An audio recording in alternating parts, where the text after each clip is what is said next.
कि जिस दिन का हमें लंबे समय का इंतजार था कि इसका नाम महेश नगर हो, राम जी के जो लपी खड़ाई हैंग करे और शाम जो पाचा खान रवाना होया और रवाना हो यार जाते हम कोई आदमी आयो, आदमी को हिदुर गया कि भाई कटे गया हाँ, तो के मैं तो गपिये के बित गया कि क्यों गया कि गपिये का कि हमारा गांव फोड़ना। आज का ये भव्य जो कार्यक्रम है महेश नगर जो नाम परिवर्तन हुआ है स्टेशन का, इसका जो लोकार्पण कार्यक्रम है उसके लिए आप सबको हार्दिक बधाई। गांव को गांव की इच्छा के अनुरूप गांव के स्टेशन का नाम मिला और अब इस हॉल्ट का आज नए नाम के साथ में लोकार्पण हुआ है। मुझे लगता है ये गांव के लिए अत्यंत खुशी का अवसर है। साहब भी उपस्थित है और मैं आज इस अवसर पर उनका स्वागत भी करता हूं। सभी मंच पर और बैठे सबका मैं स्वागत करना चाहूंगा कि आप सब हमारे इस कार्यक्रम के अंदर मंच के ऊपर बैठे अतिथि जोधपुर, जालोर और अन्य जगह से जो पधारे उनका मैं बाड़मेर के इस लोकसभा क्षेत्र में आप सबका तहे दिल से हार्दिक स्वागत और अभिनंदन करता हूं। और साथ ही मैं आप सबको बहुत बहुत बधाई देना चाहूंगा कि जिस दिन का हमें लंबे समय से इंतजार था, लगभग 2011 से ये यात्रा प्रारंभ हुई और आज यहां तक पहुंचे हैं, जिसका इंतजार था कि इसका नाम महेश नगर हो। इसके लिए मैं सबसे पहले धन्यवाद देना चाहता हूं आदरणीय अमराराम जी चौधरी साहब को, क्योंकि मैं जब विधायक था उस समय आदरणीय हमीर सिंह जी और कान सिंह जी लगातार अमराराम जी के पास में आते थे, हनुमंत सिंह जी भी आते थे और मैं विधायक था तो उनके पास में रहता था और भाई तू का विधायक होने के नाते मेरा भी उनके साथ जाना हुआ और मैंने जाकर अमराराम जी से आग्रह किया, हम सब ने आग्रह किया कि इस नाम को, क्योंकि ये वर्षों से पहले ये इस नाम का नाम महेश और महेश बड़ा था, इसलिए इसका नाम परिवर्तन हो। और अमराराम जी चौधरी साहब ने उस समय राजस्व मंत्री रहते हुए और अपने गांव का नाम परिवर्तन करने का काम की शुरुआत की। इसके लिए मैं आपको अमराराम जी को आप सबको धन्यवाद देता हूं और अमराराम जी के लिए जोरदार ताली बजाकर मैं आप सबसे आग्रह करूंगा कि आपको बहुत बहुत धन्यवाद। और अमराराम जी के साथ में हमारे विधायक हमीर सिंह जी को भी और पूर्व विधायक कान सिंह जी को भी और जनप्रतिनिधि जितने भी हैं उन्होंने जितना जो भी सहयोग किया, इसके लिए सबको बहुत बहुत धन्यवाद देता हूं।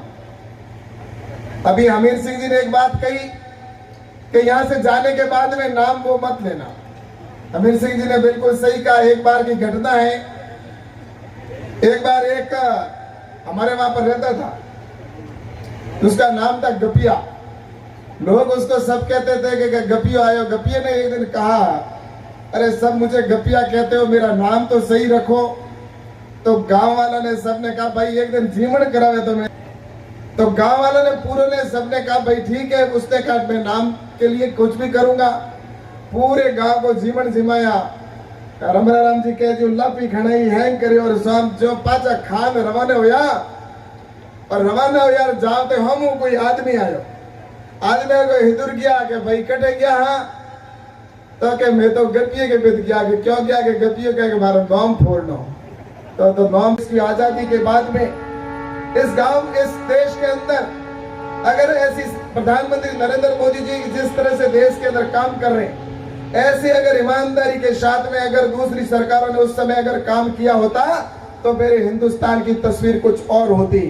मैं आज इस मौके पर कहना चाहता हूं कि भारत आजाद हुआ और आजादी के समय अगर जवाहरलाल जी नेहरू जी इस देश के प्रधानमंत्री बने थे, उस जगह पर अगर सरदार वल्लभ भाई पटेल इस देश के प्रधानमंत्री बने होते तो देश की तस्वीर कुछ और होती।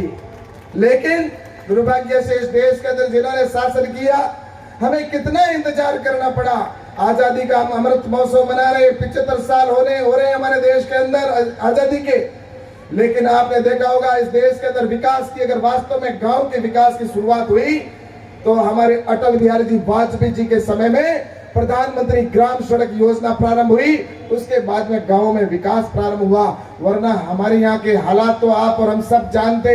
इस पश्चिमी राजस्थान के अंदर धोरों के अंदर रहने वाले लोगों के लिए सड़क के बिना क्या संभव है विकास। लेकिन उसकी शुरुआत अगर रखी गई तो हमारे अटल बिहारी जी वाजपेयी जी ने रखी। और उसके बाद में आज गाँव के अंदर आपने देखा होगा हमारे शौचालय की क्या स्थिति थी देश के अंदर। इस जगह हमारे बहनों को शौच जाने के लिए रात का इंतजार करना पड़ता था। हमारी बहन बेटियां सोच के लिए रात को जाती थी कि किस तरह से हम वो उनकी किस तरह से इज्जत तार तार होती थी। उन बहन बेटियों की इज्जत को बचाने का अगर किसी ने काम किया तो आजादी के 70 साल बाद मेरे देश के प्रधानमंत्री आदरणीय नरेंद्र मोदी जी ने शौचालय बनाकर उन बहनों को इज्जत देने का काम किया। हमारे आपने देखा होगा, यहाँ पर आपको पता है कि खाना बनाने के लिए जब लकड़ी गीली होती थी उसके बावजूद भी खाना बनाती थी, आंखों में आंसू आते थे और आंखों में आंसू आते हुए भी वो रोटी बनाकर हमें देती थी। हम सब जानते हैं, हमारे मेहमान आते थे, हम बड़े आराम से गुडाल के अंदर या बैठ कर करते थे कि भाई खाना ले आओ, चाय पिला दो, वो आराम से हमें ला कर देती थी। उसके दर्द को और उसके आंखों के आंसुओं को अगर किसी ने देखा और उनके आंसुओं को पहुंचने का काम अगर किसी ने किया तो प्रधानमंत्री अटल बिहारी नरेंद्र मोदी जी ने उज्ज्वला गैस योजना के तहत गांवों में गरीबों को देने का काम किया, वरना शहरों में भी कहां गैस के कनेक्शन थे। इस तरह के आज देखा आपने प्रधानमंत्री आवास की बात करें तो प्रधानमंत्री आवास के तहत गांवों में प्रधानमंत्री आवास दिए जा रहे हैं। आज गांव के अंदर लाइट के लिए हमें कितना इंतजार करना पड़ा।